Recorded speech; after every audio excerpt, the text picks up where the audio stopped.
Welcome to Crescent City with your hosts, Natalie Jean and Jackie Zabrowski. Did I just start talking and expected the microphone to appear in front of me? Yeah, I did.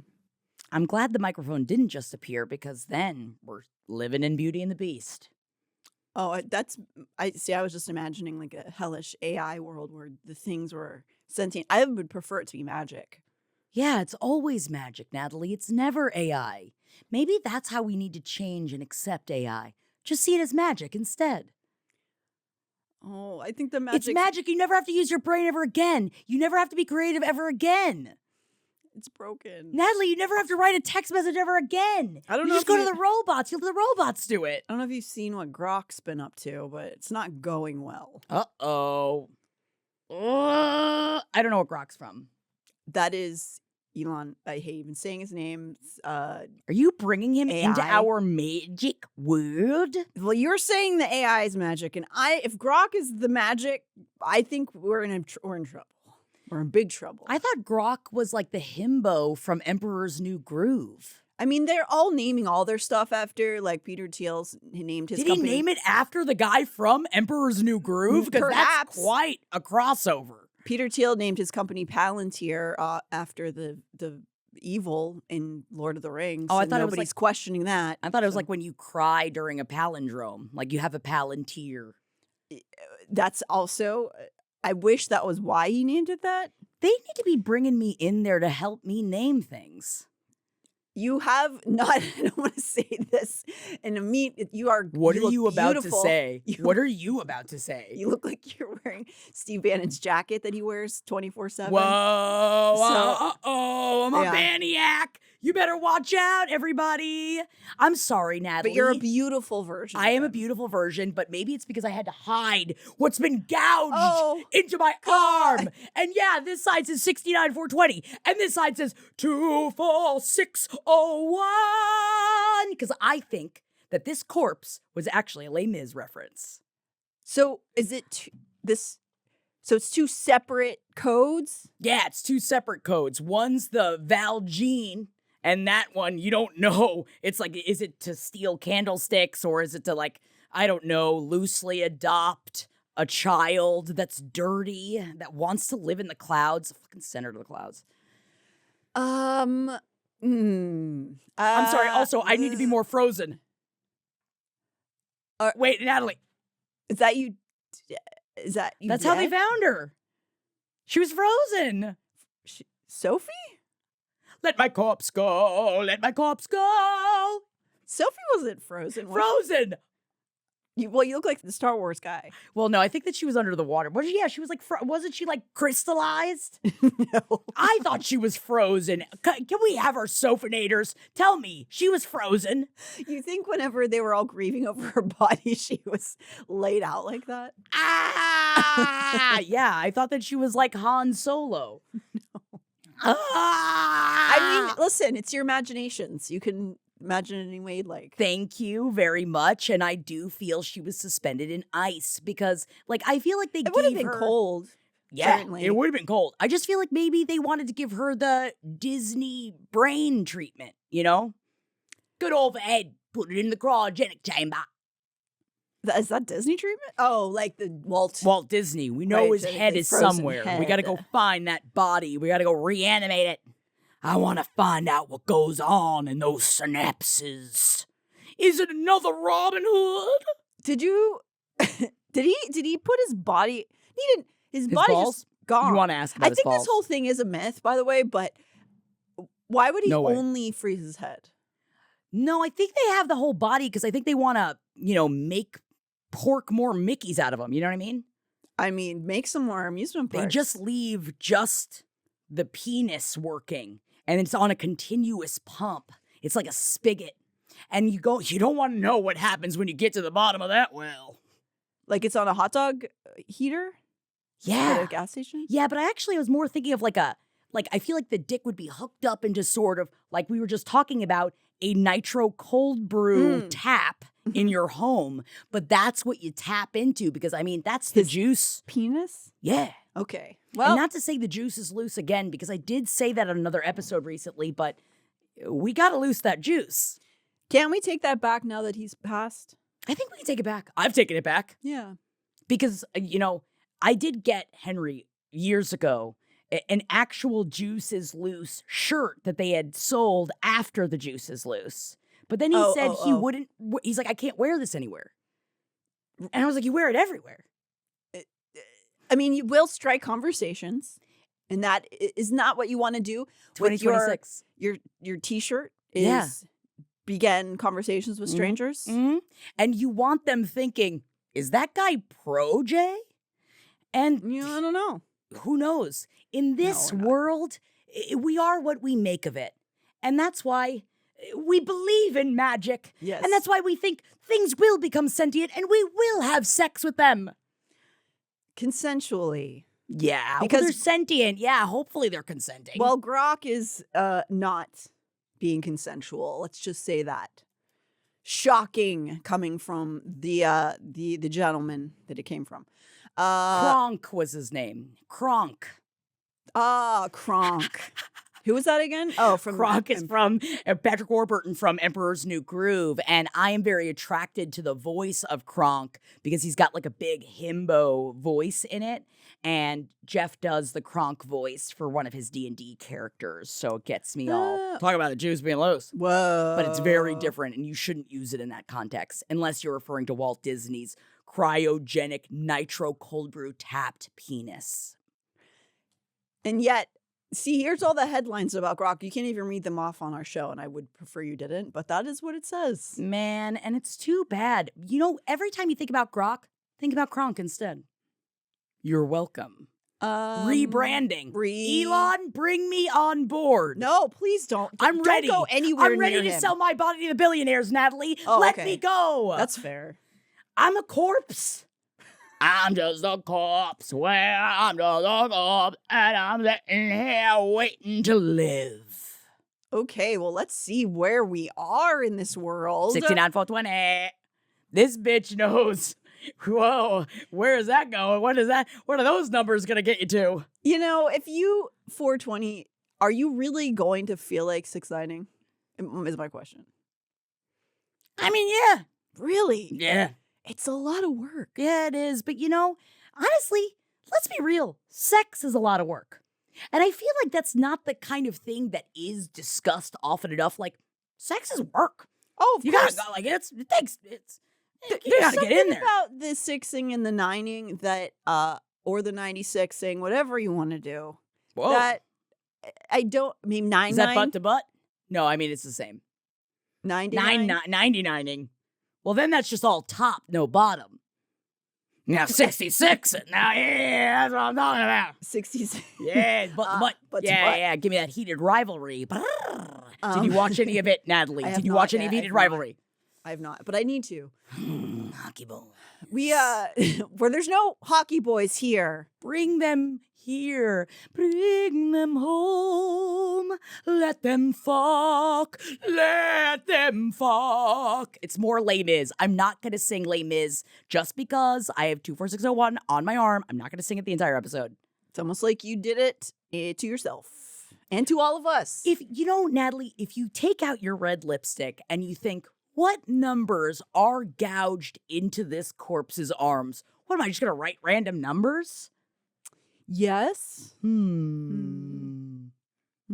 That is interesting. But I did get Adam to write 69 on this arm because I couldn't do it. And I thought double 69 in case they missed it on the other arm. They didn't catch your fun joke. Yeah. They don't know which one's a joke. That wasn't you writing that? It's very squiggly. I know. He was very nervous about it. He was like, he didn't want to mess up my lipstick. And I was like, this is workman's lipstick. I was like, I was like, get in, do it. Just one of the many fun tasks the employees at Last Podcast Network get to participate in. Oh man, how many times we can't get out of our wings? We're like, help, can you help us for a second? And they don't. And they shouldn't. No. Where we last left off was with Bryce, as she had told the boys all about a meal while they were at the Ox training facility. New brother? Emil. Oh, her new brother, yes. Her new brother.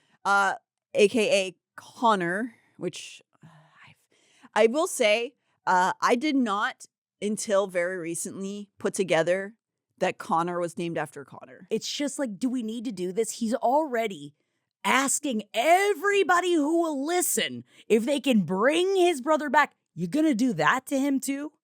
Bitch. I didn't put it together. Oh, man. Yeah. It's, I feel like already it's like, we're not gonna ask you. We're just gonna adopt you. And you know, I know the kid's gotta have a home. You don't want to send him to the foster system, but like, it's just... Bryce is really making choices for other people. She does. She makes a lot of choices for other people. Let him pick his own new name. No, no way. Not a No, way. good. She wants to name him after the guy she was almost having sex with. Yeah. No hate, whatever. So Ethan and Hypaxia also in the last episode were attacked and escaped the Underking, who then told them to get the core crew of people to Erd's temple to have a little meeting. Guess what? Attack. Surprise. Attack, dummy. The Underking sells them out to Pippa and the Lightfall Squadron. And Bryce gets a message to the Triari in time, who then battles with the rebellion while Bryce and Hunt escape through a hidden tunnel with Baxian in Erd's temple. In the tunnel under Erd's temple, Baxian has just claimed to be Danika's mate. What? Excuse me very much. I just wish that I had the ability when like a bunch of shit was going down to be also like, and I've got this secret. You know, maybe that's a good time to tell a secret. I guess because then they're not going to think about it, you know, all the way through or not have but it's just, that's so crazy to me. Like, that's such a crazy choice to make. It's like releasing a bunch of files on Christmas Day. I'm sorry. I'm trying to get out of my spun head. Get out of spun head. I'm trying to be horny, I know. Natalie. I'm sorry. I'm ruining it for everyone. Keep spun out of here. I know. Get out. Boo. Get out. Shh. Ban it from here. Banished. Okay. So it's chapter 65. Bryce is not buying this piece of news, apparently, about Baxian and Danika. Certainly, Danika wouldn't have kept yet another secret from her. Crazy. Oh, yeah. No way. There's no way there's going to be more secrets coming out. Now I've heard everything. And every time she acts as if it's the craziest. It's like, yeah, bitch, you realize you are very self-involved, right, Bryce? I mean, she is, for sure. Yeah. Who wasn't in the 20s? I guess also if I were a princess, I guess I would probably be not like a monster, but I would be insufferable even more than this. Would you be like a Mary Queen of Scots? I would just be like in a carriage all the time and just like wearing gowns when nobody is wearing gowns and just being like, hello. Oh, yeah. Very flowery with your language, too. And you just make for everybody, no reason. Yes, speak very slowly so everybody has to wait for you to finish. Yes, very much. So, furiously, Bryce... Honestly, like QE2, I feel like, I think that's a ship. But That's it's like, I'm calling her only the ship. Because that bitch ain't never been brought down by no iceberg. No. Different ship. Different But ship. I love that she was like, I don't like onions. No one's allowed to eat onions in here. I mean, that's the kind of thing I would do. It is what you do. I mean, you're kind to do that. I don't demand you keep onions Natalie, out of my every house. time I cook, she goes, and there are no onions in it. And then Not even in it. I said in this home. in this home. And I go, oh, yes, Natalie. Yes, sweet Natalie, anything for you. Yep. That's what I do with my reign of terror in my home. I mean, you are dressed like a bitch. I am. It's And true. if you came in, I would definitely hide your onions. Hide your onions, boys. Okay, so Bryce is aiming a gun at Baxian in the dark stone tunnel, who has returned into his humanoid form, although I sort of wish he was still in dog form, being held at gunpoint with his little paws up. That would be cute. Baxian insists to them that it's true, that he is Danika's mate, and Sabine knows about it. That's why she left Bryce's apartment, he tells them, the last time when she had barged in and Baxian was there. And he also informs them that's why Sabine didn't stay at the Equinox Ball, because she fears him. And he knows how she treated Danika. So she's afraid of Baxian specifically because allegedly he is her mate. Poor played, once again, Bryce screams that she would have known if Danika had a mate. And Baxian retorts, oh, of course she would come home and brag about being mated to one of Sandriel's triari. Baxian walked up to the gun, to the barrel, pushed it down and against his heart, right up against the tattoo in Danika's handwriting. I met her 2 years before she died, he said quietly. Which is very sexy. I have a strong image of someone doing this in a movie, but I could not place it in my mind. But it's somebody taking the barrel of the gun and pushing it against their chest to show. Oh, their dedication. Their dedication, but I can't remember. Does anyone remember what I'm talking about? She tries to push back, but then starts to recall memories and flashes. Oh my God, but she sings it? No. It doesn't turn into a musical episode? So, although if SJM could write just like a couple of musical chapters, that'd be fun. Where you have to sing it yourself, so it's like your own tune. I mean, there is a choose your own tune adventure. Isn't there a song in one of the ACOTAR books? Yeah. I'm pretty sure there fuck is. me, ferryman. You're not a man. You're a male, but fuck me anyway. Man-shaped. Man-ish. Man-shaped. So. Man, I love having sex with a man-shaped object. I mean, sure. Yeah, talk about Kronk. They don't make do they make those sex dolls that are guys instead of women? Women's sex dolls are very, very popular, but are there guy ones? They've come very far, and they come very far. You've seen those? I'm sure they've got them. There's lonely rich women too. How do you think Taylor Swift got a husband? She fashioned him. He's made out of parts. He's Edward Balls he has. All right, I'm going. Ah! There they are. No, Give me these male sex dolls. Look at these male sex dolls. Oh, I don't care for that. Oh my I don't God. care for it. Spartan love. He's a Spartan lover. Wow. If you look up Spartan lover, he'll take your arm, but you oh my God, look at the it. first one's name. Ethan. Oh my God. The first one I pulled up. His name is Ethan. And I'm sorry, I just made you look at a penis. You can change him to oral entry, or you can get implanted head hair. Ooh, is this one's named? I thought his name was Iron Tech. Okay, so you can ask if you want it always flaccid. You can get that. Ooh, that's my favorite. They have one with a chin strap. Look at that one. Wait, where's the chin strap? On his chin.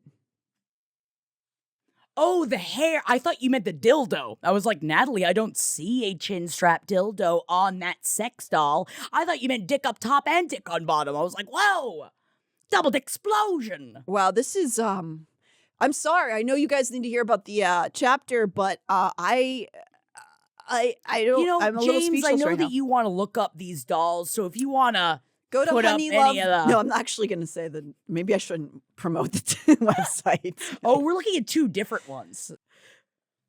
Well, now you're just looking at women's sex dolls. So, Natalie, my eyes have turned into like. I can't believe you thought male sex dolls wouldn't exist. I just had never seen one. I was just curious. I was being People curious. of all kinds have money, you know? I was being curious, and it's good to learn things. It is good to learn things. And if you have an extra $3,000 to $4,000, you jump right on here and get one of them. They're on sale right now. Ooh. I mean, January is a boring month. You got to torque it up, you know? It's a dry January, but we want to make it a wet January. All right, we're 20 minutes into this episode, and we've gotten through one page. You did this. You did this to us. You know. brought us down this rabbit hole. We're both not doing a good job staying on track here. Okay, so Danika she's going back in her mind because she's like, there's no way she had a mate. She's been out and about on the town meeting gentlemen callers the whole time we were friends. But then suddenly she's like, actually, the last couple years, she starts flashing back. She was making fun of Danika for not going on dates. And she was with her partying, but not remembering her going home with random guys for the last couple years. Never asked. No. Didn't think about it. Pained, Baxian admits that they were both shocked and a little horrified when they felt their mating bond at first. Didn't they smell the stink? Well, on Danika? Yeah. Well, they talk about how because she's a bloodhound, she knows how to mask scent. It's like her specialty. So she hid it from everyone. There, Having to squirt out extra stink every day. Mm-hmm. I mean, that's what you do for love. Yeah. But Baxian says that her love changed everything for him, which to me in the real world is a little bit of a red flag that, having a good partner can allow you to find the good parts of yourself or give you a safe place to fall and put yourself back together. But no one should become necessarily better due to a boyfriend or a girlfriend. It's the sort of the I can fix them mentality a little bit. Sure, for sure. But also it's like, did he go all this time without having a mate? Baxian? Yeah. So it's like also a huge red flag if you're like hundreds of years old possibly and you've never had a mate. Well, some people never get mated ever. I'm victim blaming here. I think that, and what's wrong with them, Natalie? They were waiting for their mate. Oh, interesting. And that's why you got to go out and take life by the balls. Don't just wait around waiting for it to happen. Waiting to mate. That's fair. Go find a mate. You go get one. My more concern with it is that he was kind of a bad guy and he was not healthy mentally working under Sandriel, according to Hunt, although he didn't ever place Baxian as like one of the evil ones, but he was not a good guy until he mated with Danika. And he's saying, but then I changed after that. And it's like, I don't know. What is this, the movie Grease? It's like, I don't trust you. What do you want me to get into your car and fly into the sunset? Well, that's when he's already changed. I know, that's what I'm saying. It's like, I bet he wanted to do that. Oh yeah, you're taking me over to the Scientology building. Cool. Thanks a lot. So regardless, I don't know. They're a wolf and a dog, so maybe they have different priorities in life. I'm not, who am I to judge? But Hunt matters now. Wow, I feel like, is that not incestuous in some cases? Wolves and dogs. Well, wolves and wolves get mated. Yeah, but I just feel like wolves and dogs, it's like, isn't that some sort of like biblical, like they shouldn't fuck? Oh, so not incestuous, but like cross, yeah, like in a way that I feel like it's like, well, I'm saying it, aren't wolves advanced dogs? I don't know. I'm saying it right now. Wolves are advanced dogs. Whoa. And maybe they would be scared of fucking somebody so far in the past. I think that is disinformation. Yeah. Actually, weirdly enough, one of my best friends' ex from a very long time ago is one of the top wolf researchers. And it would be funny if this is what I hit him up about. Be like, I know that you're like weirdly like internationally known for being a wolf researcher, but what do you think about this? That wolves are advanced dogs? Yeah, and that they shouldn't fuck each other. But Hunt and Bryce are an angel and a fae. Yeah, but that's magic having sex with magic. The wolf and the dog are magic? Yeah, I guess it is magic having sex with magic. All right, I'll allow this wolf and this dog to have sex with each other. It's been allowed. It's been a awooed. Oh no, I'm making a woo joke in a second. Damn really? it. Yes. Oh my God, we're synced. It's almost like we've done 600 episodes together. So, and you know exactly what I'm going to make jokes about.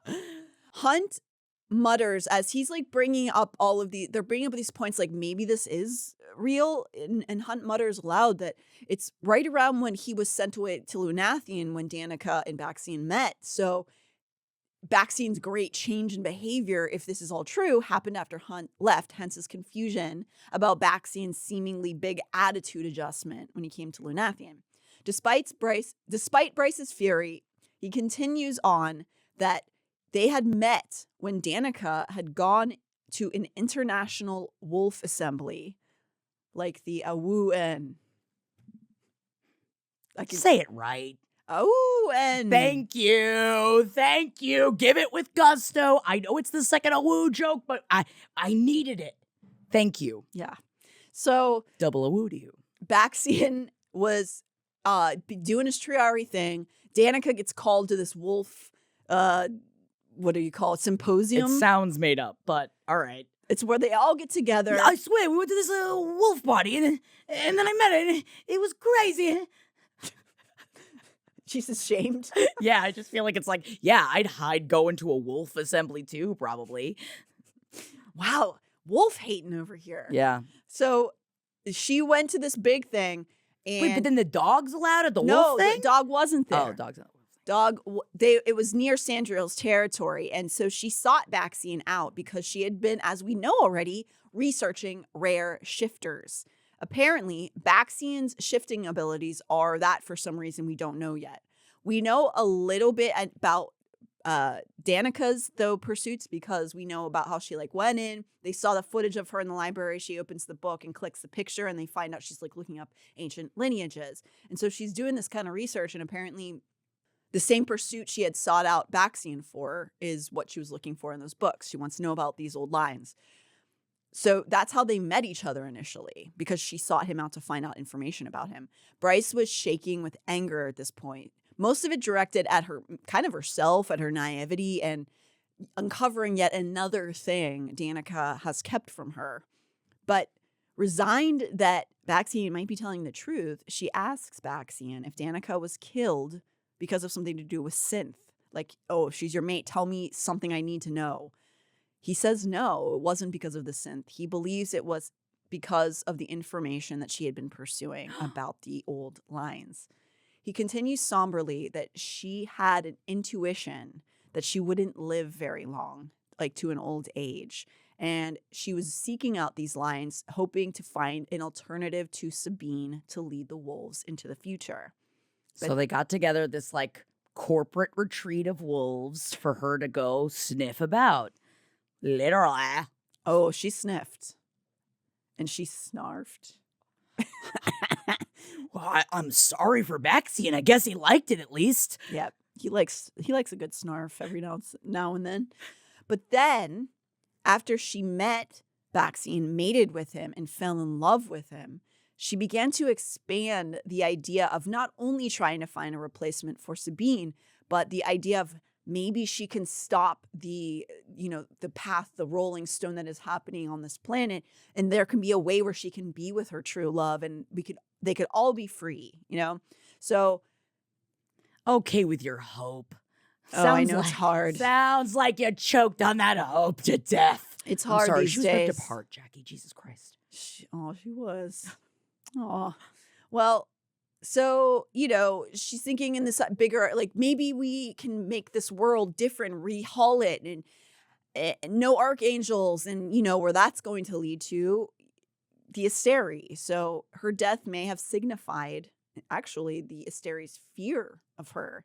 Like, if you're worried enough about her to kill her, maybe she was onto something. Yeah. Bryce can't believe that Danika told Baxian that she loved him, because Danika had always told Bryce that she was the only person she had said those words to. Just another little slice. Baxian continues gently that Danika wanted to tell her about the two of them, but Bryce is like, shut up. I don't want to hear. I don't want to talk about this. Don't patronize me. In her anger, she tells him, if you want to talk about his secret little meetups with Danika, then he can tell them why she was meeting with Sophie Renast. Jackie's making the face. I was doing the frozen face. That she Frozen, made not up in frozen. her imagination. It's really good. It's just, again, I know that one thing from a Star Wars is that there's one I don't even know why. I don't know how, is that forever? Is that like the end of Han Solo? I have no idea. All I know is that there's with him in something. I'm going to say I'm pretty sure that's the middle. Like, he comes back. Oh, I should I know it is fun. I have seen them all. I don't remember that much. I'm sorry, guys. Sorry, my head is filled with different kinds of erotica. Yeah, there's not enough. The only sexy thing is siblings kissing it. I know, and I just I feel like if there's going to be that amount, Darth Vader was definitely having sex. Right? I think, in the hopefully prequels, with Jabba the Hutt. In the prequels, isn't he just all scar tissue? I don't know. Isn't he all burned up underneath there? I don't know. Pretty sure he is. So that means he is having sex? I don't just know if very I think his gently? penis burnt off. Oh, that's why he's so upset. Yeah. If they had started with that, I'd be like, I get it. I'm much more familiar with Spaceballs, the parody Yes. by Mel Brooks. So I think that is what is brought up every time I bring up literally the one thing I know about Star Wars. That and Jar Jar Binks. oh, of course, Jar Jar Binks. I'm not going to act like Jar Jar Binks for the rest of the episode. You really went through a phase. I did. Yeah. I did. Between that and also I remind myself of how often I used to say, get in my belly. And I don't say it as often anymore. And is that something that should be brought into my vernacular? I think it's time to bring it around again. Thank you. Do Chili's ad in there. It's great. So she's like, tell me something I need to know. I'm trying to figure all these things out. Baxian tells them that she came across Sophie the same way that she had come across Baxian himself, researching lost bloodlines. But he insists he doesn't know how they got involved in Ophion together. He only knows that she initially sought Sophie out to find out about, she could sniff her out before she was frozen. Oh. She sniff her out like, yeah. Oh, she was probably going, don't, no. Remember that? No. But she wasn't squishing grapes with her feet. She was getting You're tortured. referencing the classic. Right? Was that one? Yes. Oh man, that's an oldie. Yeah, baby. It still lives in my brain, though. It's very funny still. So I hope that lady's okay. Maybe she had. Yeah, a I hope serious she shin wasn't injury. tortured and fake frozen, you know? We don't know though. No one knows to this day what happened to her. So, but much like every other person Bryce has spoken to in the last few chapters, she asks if he knows why Sophie would have a sequence carved into her arm. Not expecting much, but It does say 69,420 on it, and she must have been a good time. oh, she was a great time. But before she can even rattle off the numbers, Baxian recites the sequence back to her perfectly. He's like, oh, you mean 69,420? 24601, like in Les Mis? Oh Both? my God, he's also a musical boy? I feel like he would be. Yeah, he would. Both Bryce and Hunt are instantly on edge, demanding to know what this is. He knows what the sequence is. Baxian tells them. Baxian's eyes flashed. It's a system of numbering rooms used only in one place on Midgard. The Asteria Archives. Dun, dun, dun! We have the info about what is on Sophie, what she carved into herself with her last breaths. And Yeah, this was difficult for me to do, all right? To make this, I also carved this into my arm. oh yeah, Dedication, for the show. yeah. She's bleeding. It's pretty. We're gonna have to go to the hospital probably after the episode's over. Baxian says he knows these sequences of numbers because he was the one who gave Danika the info. What does that mean? Whoa, he's evil, secret good. It sounded more and more like it. But also, he was given this, I feel like at least he was giving this beforehand. Like, if this was like a what? It's like, no, you were already thinking this. So I feel like I'm glad that this is how the characterization of Baxian came about. Like, I do. Yeah. Because I feel like in these stories, SJM loves a Swaparoo. twist. Yeah, one of those of like, oh, I thought he was bad, but he's good. One of those. So I like that this was more of like oh, you think he's good, and he actually might be good. Yeah, because also the opposing thought would be, oh, this is all a manipulation tactic and he's going to like do something real bad. So yeah, I'm glad that it just seems to be. At least right now. We don't know. But he goes on to explain that he had learned those sequences of numbers and letters when he accompanied Sandriel to the Asteri's palace once. She was led into a room that Baxian could not enter by the Asteri to have a meeting. So he kind of stood outside of this room guarding for her. And when she came back out from this room with the sequence of numbers and letters above it, Sandriel was pale and uncharacteristically subdued.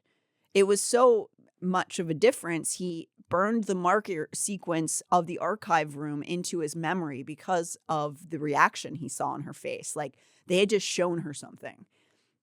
He then passed this information to Danika because they had already been mated at this point, who then appears to have passed it to Sophie. He thinks that Danika had researched what could have been in there somehow, and though she didn't reveal to him what she may have found, it had shaken her and told him it was something that could alter their entire existence. In that room, Bryce put up Just a bunch of angels smoking weed and 69ing, though, and that's what changed her. Aw. She was just like, oh my God, I didn't know the possibilities. Yeah, or that they weren't actually doing anything bad. They just like wanted to chill. They wanted to have a good time, and I went in there. I was hitting dabs. I was ripping them. I laid on a chaise, got eaten out. It was a rumpus room. Yeah. Whoa, yeah, baby. Yeah, give me that bumpus room. Come on. Bryce puts one of the puzzle pieces together here as he's telling her this, that this is what she had Sophie do that Danika couldn't. That, they have this information that she needed Sophie for something that Danika couldn't be seen doing. And this was to go into the Asteres territory and find out what was in that room, unnoticed and undetected. Baxian reveals that it took years of missions and efforts for Sophie to make it into the palace walls. So the last few years they have been working together. By the time she did, Danika had already died. So Sophie made it into that room, according to Baxian, but Danika was dead already. And she was licking and she was sucking. Whoa. Sophie found out. That's why I wanted everybody. I carved it in my arm so everybody could enjoy the party. Go in, bro. It's like a pass to like a rave. Oh my God. Ugh, we almost went to an EDM festival when we were in Vegas because there was one across the street from our hotel. And we're like, is this what we need in our life? You want to go back to being 22? Ugh, I don't know if you would have liked it. I don't think we would have, and I'm glad that we didn't. It would have been like you guys in that. Remember that old sketch with the coked out? Yeah, yeah, exactly. Yes. But loving it, I guess. I don't know.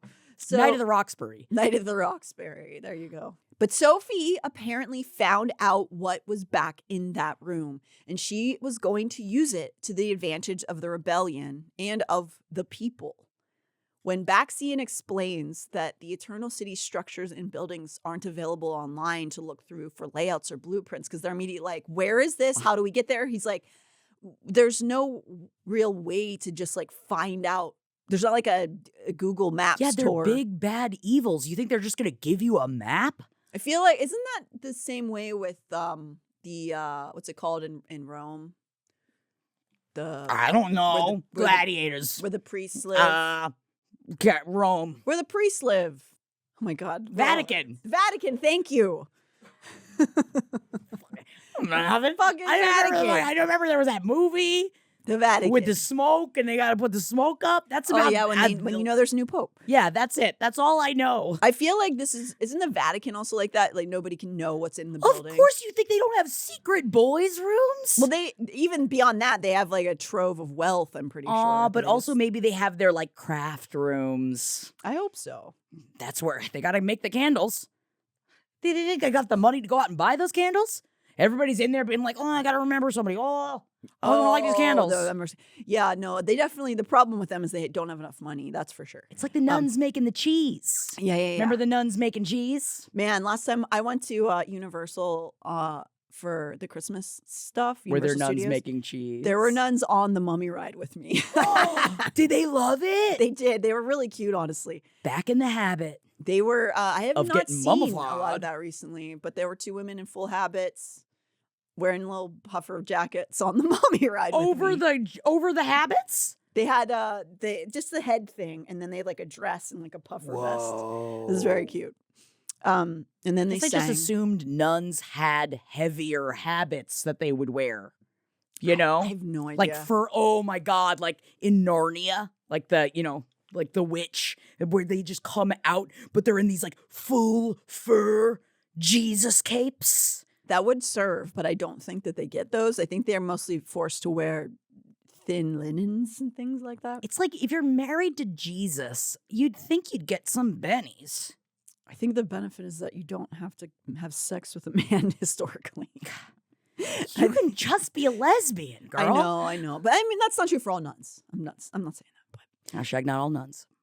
Not all nuns. So, yeah. So they're like, we know, obviously, but Baxian points out you can't just walk in there and find this room. But Bryce and Hunt know there's one way they could attempt to gain access. Hacking. Click, click, clack, click, clack. Yep, those are the sounds of computers. Oh my God, are we two computer heads over basically here? Angelina Jolie. Oh my God. Cut to In Girl Interrupted? No, in Hackers. Oh, in Hackers, in the movie Hackers. Matthew Lillard, anyone? Oh, yes, please. Yes, please. Cut to later, and they're with Declan. So they've gone back to the frat boy house after this information was gleaned. They got out of that tunnel, got away from the fight. They're like, you guys deal with it. We're going to peace out. And which is appropriate and fair. And so they had left through the tunnel and gone straight to Rune's house. And they are now with Declan, who is hard at nerd work, trying to decode the Asteres system. Because, he's like the top tier hacker guy, but he's a good guy. It's what you need in the world. Not a bunch of these baddies trying to hack in to people's personal phones and stuff. I don't know what the hackers do. I feel like I thought they were still just like downloading movies off the internet. I don't even think you have to be a hacker to do that, really. People keep telling me how to do it, and I just don't understand. No, don't. We're in the union that loses money from people doing that. Please don't do that. Download the movies.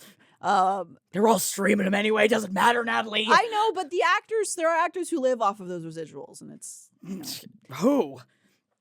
No, ain't nobody getting no residuals. Because people are stealing and the all shit. those residuals are gone, baby. Some are left still.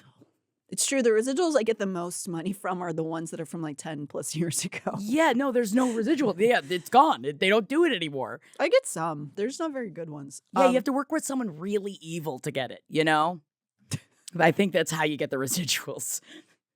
Yeah, honestly, my Disney, my Men in Black 3, the Will Smith movie. Woo, I still Only make money on Murders, that. also Disney showed that, Sure. because Disney is evil. Yep. But they'll give residuals, so that's great. Anyway, we gotta rip through this. We gotta get Let's through. rip through this. So they're now back at Rune's house. The fight has ended, apparently. We're hearing this through the thoughts in the chapter, that the fight has ended and is already being highlighted on the news everywhere. Sandriel's Triari is being celebrated as heroes, and the battle was being categorized on the news as an attack by Ophion, no mention of the Underking's involvement. Of course, Pippa escapes in the carnage because she's going to throw bodies in front of her because she's evil. Rune joins them on the couch as Bryce and Hunt are watching Declan and hands Declan a nice little whiskey. Ethan and Hypaxia are also in the room. They are all entrenched in all of this information, especially because they knew about the Underking meeting since they were the ones who got attacked in the Olive Grove. So now they're all joining here to kind of learn about what they're going to find. Everyone has been caught up with all the new revelations. They've all shared information. And also in the room is Flynn with the 3 fire sprites, kind of now just become his little, Bryce calls them his cheerleaders, who are just flocking him constantly as he flirts with them. I would do anything to have a gaggle of fire sprites that I roll with. I don't want to own the fire sprites. I just want to be homies with the fire sprites. Yeah, I just want to roll up, be like, uh-oh, Jackie and her fire bitches are here. It's like, yeah, you better watch out. Yeah, you watch it. I should be threatening people more. Well, I mean, if you go out right now with all this blood on your face, you would be threatening people, I imagine. Yeah, I'm going to the grocery store after this. Yeah, nice. It's really scare everybody. So, yeah, I do have open wounds, but they're not weeping all over the carrots, but they are crying all over the tomatoes. Okay, come on, come on now. So there, it's mentioned. Great joke. I had to thank you. I had to pause. I needed to pause. I needed to get my accolades. Thank you. So it's mentioned that Tharion is there also, but upstairs asleep, since he's also kind of moved into the house. Many pieces of information were surprising to many people as they share what they know. Ethan had no idea that Danika was mated as well, let alone to Baxian. Her bloodhound abilities here is when we learn she allowed her to mask her scent change. They all ponder why and how she hid this info from even her own pack. Flynn and Bryce start bickering in a sibling-type way, and Hypaxia comments on how strange of behavior this is for royals. We're supposed to get sort of a camaraderie feel from the scene. They're really becoming a unit at this point, leading to one of my favorite art pieces from House of Sky and Breath, which is Mads Schofield, who's like been one of SJM's go-to illustrators for many years at this point. But I love this image of them all together on the couch looking at the computer. And that's from this scene. If you ever see House of Sky and Breath imagery, you probably see this one come up pretty close to the top. After a time, Declan announces that he is not going to be able to decode the archival system's security and kind of gushes over the complexity of it. But because, of course, it's the most guarded secret that they have, obviously. So they're not going to be able to you're not going to be able to tap into the security camera. No. It's not Walt Disney's penis. It's not. I mean, that's covered with the security. Tap right in. Yep. So Declan is sort of excited by the way that it's encrypted, and they're all like, okay, shut up. We don't care. We want to get in there. But he tells them that he can get into the hack into the main security system for the Eternal Palace outside of these rooms. And so they can at least try to go through that footage and confirm that Sophie did, in fact, go in that room and trace the pathway she got to that room using, like, the cameras, which Baxian didn't memorize and only went there once with Sandriel. So later that evening, Tharion joins them as they wait to see what Declan has uncovered in regards to the security footage. Bryce is pleased to get an eyeful of a just awoken shirtless Tharion. She's like, thank you. She notes that Tharion comes to the side of Hypaxia and throws his arm around her. If she didn't know better, she would have guessed that they had a thing going. If not for what she and Hunt had walked on at the ball, if you remember that. Oh, I remember that. Apparently, they have some sort of close relationship. Bryce wonders whether their closeness is bothering Rune. Little does she know what he's got cooking on the side. That's the thing. Yeah, she ain't got to worry about him. They've called Tharion in because Declan has detected Sophie on the security footage. Yep, and she's just literally frozen. They're like, are you okay? And nobody helps her. It's weird. So as a mercy offering, Bryce has also tried to contact Cormac to get him to be able to come over to watch this footage, because even if she kind of hates him, she does know that he truly loves Sophie, and so he wanted to let her see, but he doesn't answer his phone. They all watch, other than Cormac. They're all together in this room now, and they watch with rapt attention as Sophie's form appears on Declan's laptop. They see her in a somehow procured uniform that matches those who would work in the specific Asteri library. So she's just kind of blending into the employees.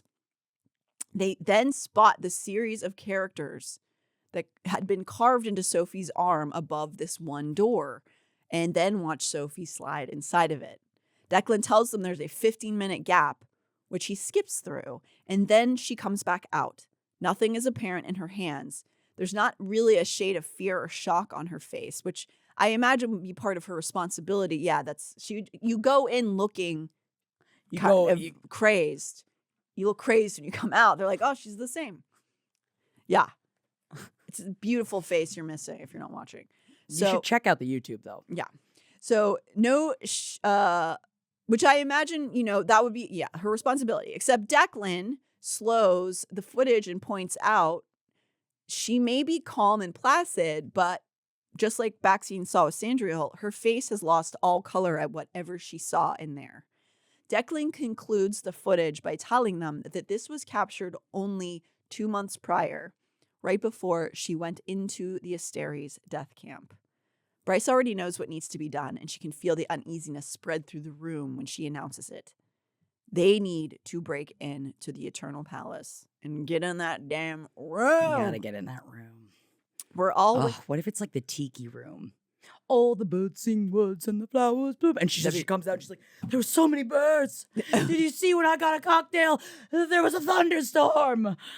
She was just amazed with wonder. Again, wow, I'm really pro Disney this episode. I didn't even know. I know you really are. I think she needs more birds in her life. She didn't know that birds could look that beautiful. It's the beauty of what's in there that's what making them look like they're about to pass out. So we're with Hunt's POV here, and his entire body is rocking with dread. They all point out the immense amount of danger, the near impossibility, the chances that they would survive if they go into this room, if they go into the palace. And the chances are not good. Bryce knows all of this, but tells them she needs this info. It's something important enough that their friends and loved ones have died to attain it. Hunt goes into a sort of roiling PTSD, and he can feel Bryce sense it at his side. She leans into him, knowing this is deeply traumatic to him because he's already been tortured for decades, but is also being firm in the decision that she is going in. And so if she's going in, they all kind of have to go in. Rune points out that if she wants to do this, they still don't have a clear layout of how to get to that spot. Bryce responds that she actually does know someone who has the blueprints quite memorized. Whoa. We cut to... Whoa! That's another old thing. Oh, yeah, it's a Joey Lawrence reference. Cut to later, and Ethan and Tharion are the only ones left in the frat house, everyone else having dispersed to various tasks. In true form, they are discussing their feelings while keeping their eyes forward on a video game they are playing. Very bro-coded, but at least they're talking, and that's good. It's good. Tharion asks Ethan if he's as calm about all this as he has been appearing over this evening, because he's not really pushing back. Ethan says, "Oh, what are you going to do?" Tharion just play video games, huh? Yeah, I mean, hey, I say dissociate. It's a great way to do it. Tharion delicately points out that he must be used to high-pressure stakes due to his past in the Sunball world. Ethan's like, "Yeah, I guess I was pretty awesome at Sunball."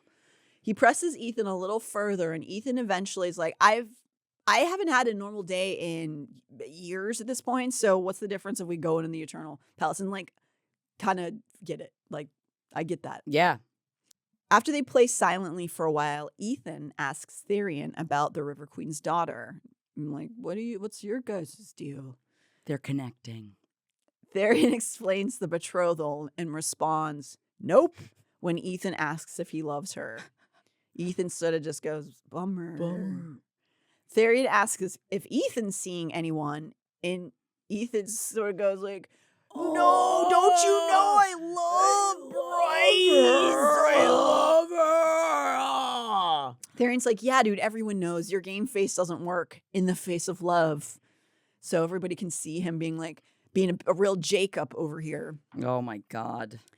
But Don't you say that. I'm in love with that werewolf. I'm not in love with this werewolf. They're not the same wolf. But the one in the book, not the one in the book, movie. not the one in the movie. Not the one in the book. Tharion's like... And not the one that loves her eggs and wants to bang the child either. Yeah, I mean, do you love him truly if you really read all those books? I guess I'm the Renesmee. Yeah, I guess. Oh, you're the Renesmee. Yeah, okay. From her perspective, then yeah. Well, I guess it's good then you're into him because we never have asked her whether or not she wants to be with him. And we never will. We never, ever will. Except that book's coming out, isn't it? Yeah, it is. Oh, that book's coming out. Oh, God. Oh, what do you do when you have to wait 18 years to romance a child? You have to wait till she's an adult, and we will pout. It's really, really unfortunately true to Mormonism because that shit happens still to this day. And Natalie, at least he waited.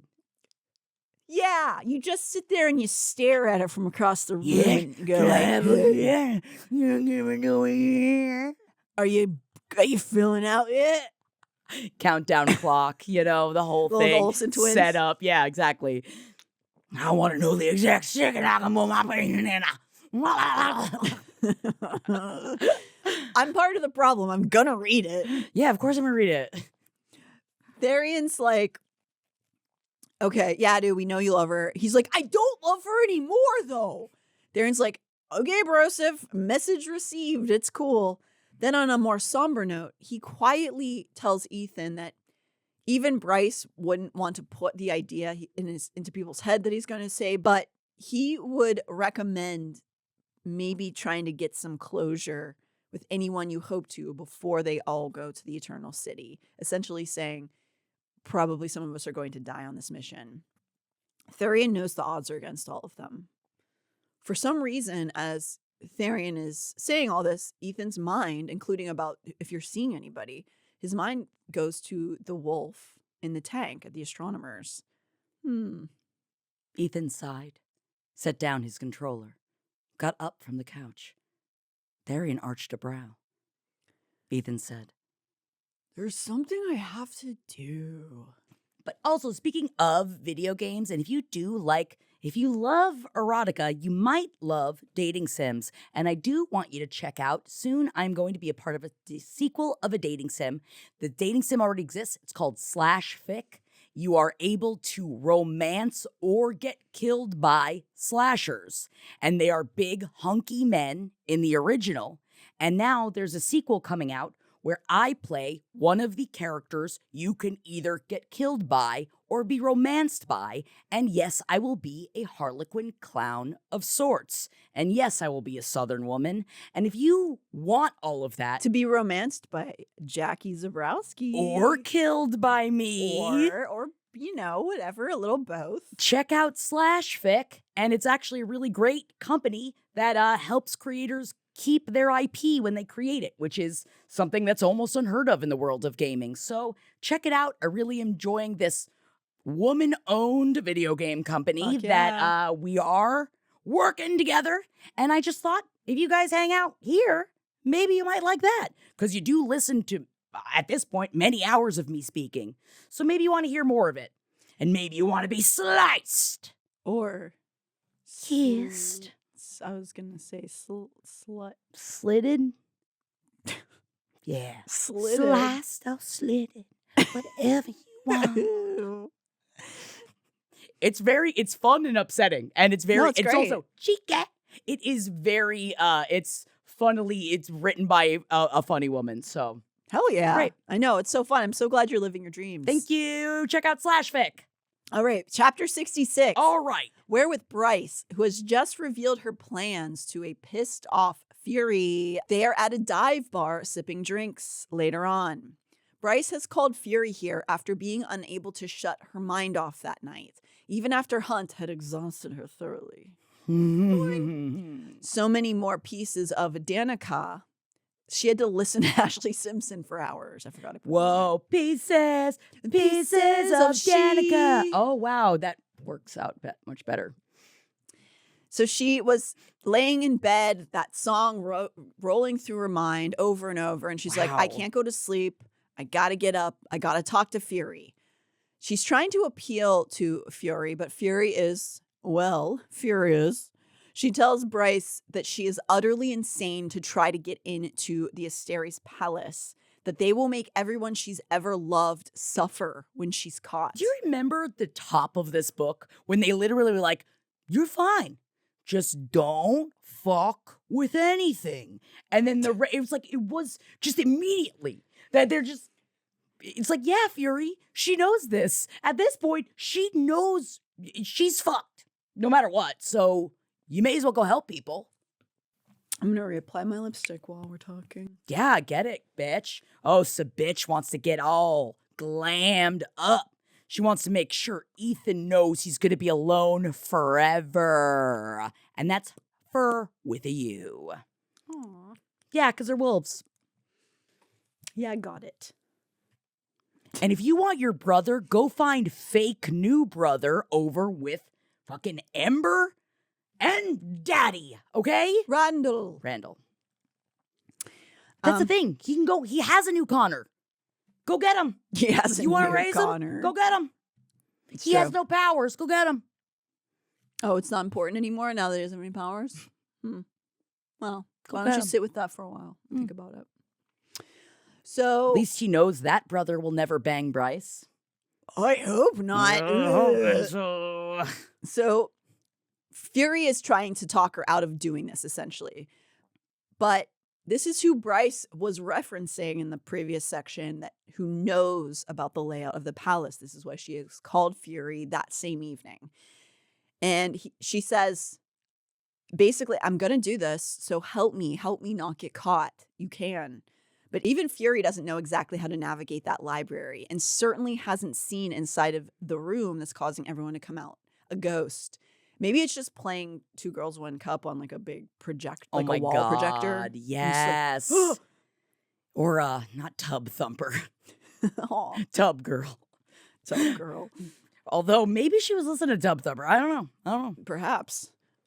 So yeah, it's just a collection of upsetting 2010s internet Lemon clips. Party, yeah. Lemon Girl, Party, yeah. the one with the Which light that bulb. one wasn't that bad. No, Lemon Party was the one with all the old mans Mhm. sucking on the other old And I mans. say good for them. Yeah, they were having a good time. Yeah, I'm proud of them.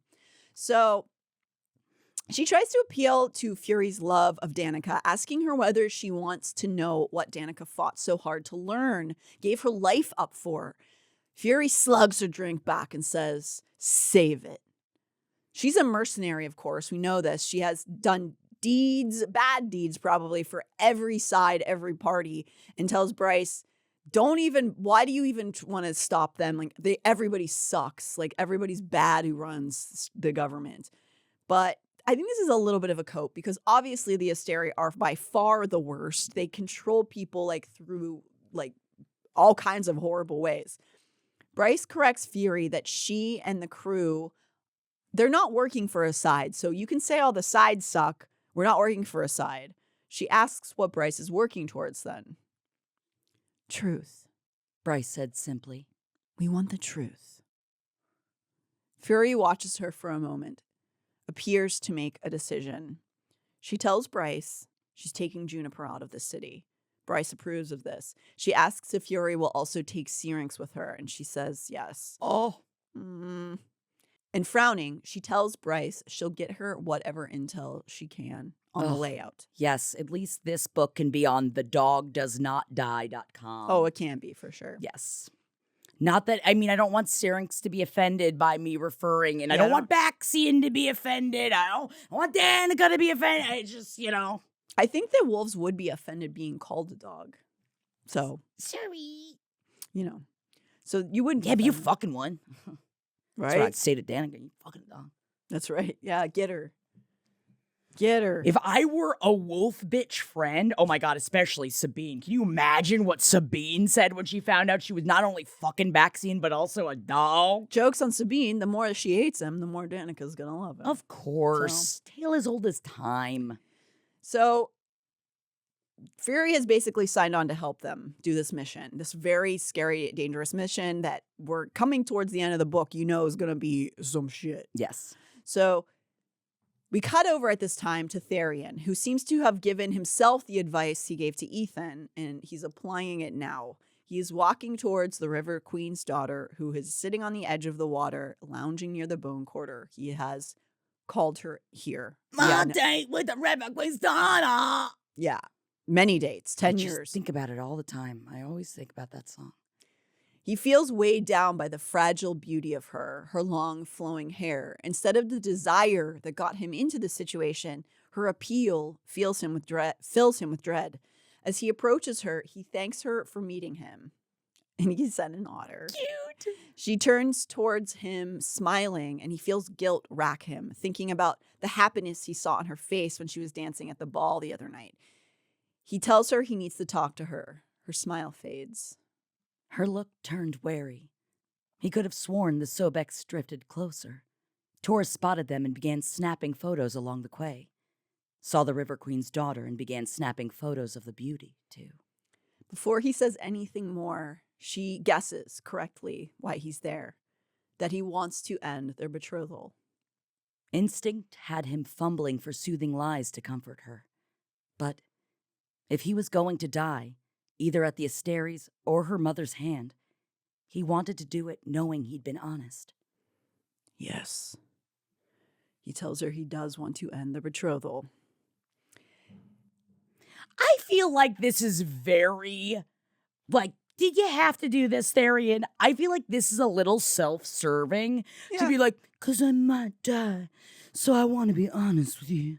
While he's just, you're just, I'm sorry, you're hot, but you a slimy ass merman being it. That's what you're doing right now. I still want to kiss Oh, him. I still wanna. Just because we still wanna doesn't mean he's good for us, Natalie. No.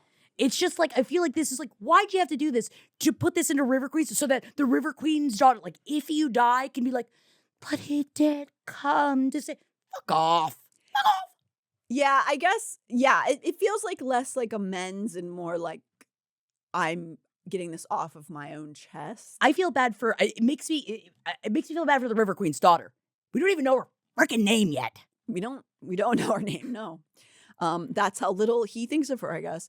But yeah, I think the only way you could argue that it is making amends is that if he does die, she won't mourn him for like the rest of her life, thinking that they were going to get married or something. So I guess you could argue that side of it a little bit. That he thought she was so dumb that he had to be like, look, I banged you that one time, but like, I really don't want to marry you because of it. And it's like, yeah, this bitch knew this. So it's like, it's just one more stab. Yeah, it's not. Yeah, I imagine. Sorry, am I being too anti-Tharion right I'm now? not disagreeing with you, certainly. And he is underestimating her intelligence. He is slightly taken aback when she responds with bitter amusement at his thinking that he had hid his distaste for the Blue Court this whole time or spending time with her. Exactly. She essentially says, you think I or anyone else was fooled into thinking you wanted this? Yeah. You think I'm some kind of dumb? It's like my mother had to come and force you to hang out with me. You think that makes me,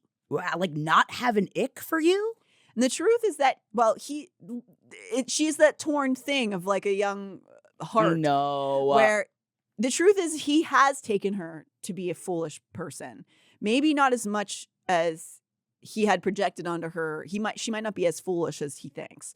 He dares to ask her why she didn't call it off herself then over these 10 years. And she snaps that she is a fool in some ways, a fool in love, praying to the gods for him to come around to see her finally. She stood, somehow towering over him, even though she was more than a foot shorter. Her words were a chill wind skittering over the water. You want to stay here amid this filth and noise? He's like, yeah, I kind of do. She says, I should have listened to Mother. Yeah, girl. Tharion feels a bit of relief at her rage. He wants her to hate him. At least that was real. She goes to enter the water, and he tells her that they should talk about this further when he gets back from a task far away. He doesn't apologize. What are we going to talk about? Like, what? You just said you didn't want to be with me, so yeah, no, let's get sushi when you get back. Let's get lunch. Fuck off. She commands him to come underneath and talk with her now. He backs away, telling her he can't. He's like, in his mind, he's like, I'm not going down there. River Queen's gonna cut my something off, cut my clam off. Whoa. So she bares her teeth and reports that she's going straight to her mom now. Uh-oh. And then she's gone back into the river. Tharion debated jumping in after her. But why? His palms slickened with sweat. He had 30 minutes, he supposed. 30 minutes until he was hauled beneath by his fin, and he'd never, ever leave again. Standing himself on the edge of the water, panic rising, he looks around trying to devise a plan. It's clear he hadn't anticipated this. I'm not sure why he didn't anticipate this. It's not that I think that SJM thinks that men are stupid. It is, there are times, though, that I mean, she has openly really said, like, I make all the scenes fun for the women, and then my notes always come back. You have to make the guy do more than just be like, duh. No, I'm an idiot. I've been an idiot. Oh, God. And that it just, it does, somewhere in my chest, it does make me feel good, but it is kind of funny. Everyone, even I'm like, I mean, he must have more thoughts than that. You know what I mean? Like, Rizan's smart. Yeah, Hunt is smart at times. God, is it only Rizan? I mean, there's like Dorian, I think, is smart. Is Dorian smart? Like, oh my God, what's the mean guy in Throwing Glass? Sam. No, the God, do you remember as I was putting on when I was thinking about the numbers in her arm, I was thinking about Sam, and then when she had to go, and then she had to see, and then she had to look at his body, Natalie. I know she had to look at his and body. I know we're probably never going to do Throne of Glass because there's a million of so them, but long. it's so good. Oh, it's fantastic. It's so good. And yet I am so Rowan, Jesus Christ. Rowan's not stupid. He's not. Yeah. You're right. There's allowed one every book. One a book. There are a million characters, and one of the males may have at least a thought in his head. Oh, yeah. Wow, So- have I not thought about this? How have I never really... It's kind of... I promise it's not why I read these books. I'm not honestly a I hate all men of course type not. of woman. I don't get the impression either that she hates men or that I think that she just thinks they make really stupid decisions. And also I think that which she's not wrong, but I think that a lot of people are driven by their fuck. You know, and I don't think it is just things with penises. You know? Yeah. I'm calling them things. Things. Uh-oh. Uh-oh. So I'm a corpse, you know? yeah, It's like, what are you going to get mad at a corpse? They're flesh bags at this point. So he has not planned for this. He considers quickly and then rejects appealing to Celestina. She is an archangel and she's not going to be wanting to be involved with blue court drama. He doesn't think he can summon the depth charger in the scant minutes he has before the River Queen's rage begins. So it's not there's not enough time. There's only one person who he thinks of who is nearby, who would dare go against the River Queen and was near enough to reach before the River Queen's wrath is unleashed. And it's someone who loves a good fighter. Who do you think? We cut to Ethan, who has been escorted by Hypaxia to the wolf's den. So he's really, again, Hypaxia is now guarding him. So he's not good. I feel like at this point, Hypaxia is like, I mean, I guess somebody's got to stop you from continuing to make stupid decisions. So I guess you'll watch me as I take care of your stupid ass. Although in defense of Ethan, in his thoughts, he feels... Defense of Ethan? Whoa! We're so mean to him. I know. We're very mean to him. He has a thought of feeling very proud walking into the den with a strong female at his side, which I think is nice. He's not intimidated. He's not. And it's because he's like, because I know I'm weak, so it's good someone strong around me. That is acknowledging who you are, and that is good. It is good. Yes, it is growth. It's good. He leaves her in an outer office and appears before the Prime and Sabine, whom he has called to a meeting, which is why Sabine is wearing a onesie in this episode's and video. not because Natalie wanted to be comfortable. Definitely not that. I was like, please, I want to put on a corset right now. I know. And I was like, nope, today's a No. comfort day. Comfort I'm a day. corpse and you're a bitch. What else is different? Ugh. What is it, a Thursday? Why? So Sabine, of course, immediately is sneering away at him, but the Prime greets him kindly and asks what he'd like to speak about. I mean, Do you remember Sabine my is Prime costume? Do you remember how good my Prime costume was? Yes. I loved your interpretation. It was I love him. insane and a thing that I would not have thought of. He's got to come back at some point, Oh, I yeah. guess. I've got the costume. I love the Prime. Jackie's version. Thank you. So, yeah, Sabine's not getting dressed for this meeting with this asshole who she already tried to kill, and he's not even supposed to be here anymore. So why would she get dressed? Is all I'm saying. I'm scared of you. So Ethan tells them about the wolf that is trapped in the chamber inside of the astronomer's, whatever that would you call it, office building. Sabine snaps that it's not their business, but Ethan pulls some of the alpha out of him that he always holds back and stands. Is it up his ass? I guess. Get out of your ass!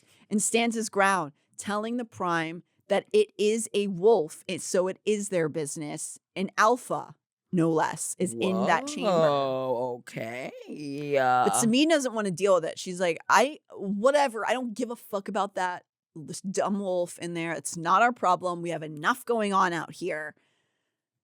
And she actually says there are plenty of alphas and basically tells him to F off. This leads Ethan back to a memory. It's like almost something clicks in his head at that point of her appearing at Bryce's and warning her to stay out of Wolf's business, almost like she was afraid. He thinks that she's worried someone will challenge her place. And this leads back to, is she afraid of whatever this wolf is? He goes head to head with Sabine, arguing that Danika would have fought to retrieve her.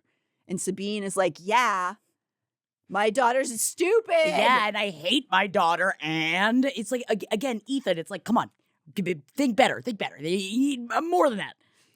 He doesn't really have another. No, of course he doesn't, Natalie. You think he planned this? Do you think maybe if you had talked to Hypaxia about it, maybe you guys had, two heads are better than one, hon. All right? And think with the one up here. Oh, not with the one down there. I mean, it depends on what kind of night it is. But this night, discuss a plan before you go in there. Yeah, probably.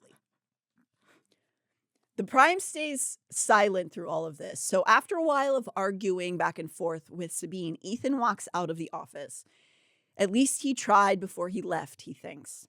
He's just getting back to where he left Hypaxia when Sabine passes by both of them, going back to her office, snorting in disgust. Then, as they're about to walk out, the Prime is at the door. He looks to Ethan and asks what this wolf looks like. Brown hair, medium brown, I think. Pale skin. A common enough description. And her scent. Was it like snow and embers? Ethan shook. How does the Prime know? The old wolf bowed his silvery head. Because Sabine is not the only Fendir heir. Where you sticking that dick, Prime? What? Ethan rocked back on his heels at that. Was that why Sabine had come to the apartment that night to warn off Bryce? Not to keep Ethan from becoming the Prime apparent, but to scare Bryce away because she could discover there was a true alternative to Sabine, a legitimate one. Because Bryce would stop at nothing to find that other heir, and Sabine would kill them to prevent it. Yeah, I would. I want to be in charge. I'm the boss. Go off, bitch. I'm just a corpse. I don't give a shit. Go off, bitch. My problem is with the angels. Don't give a fuck about the wolves. I've got other things to do. So get your wolf and take your trash and get out of town. It doesn't rhyme. It doesn't need to.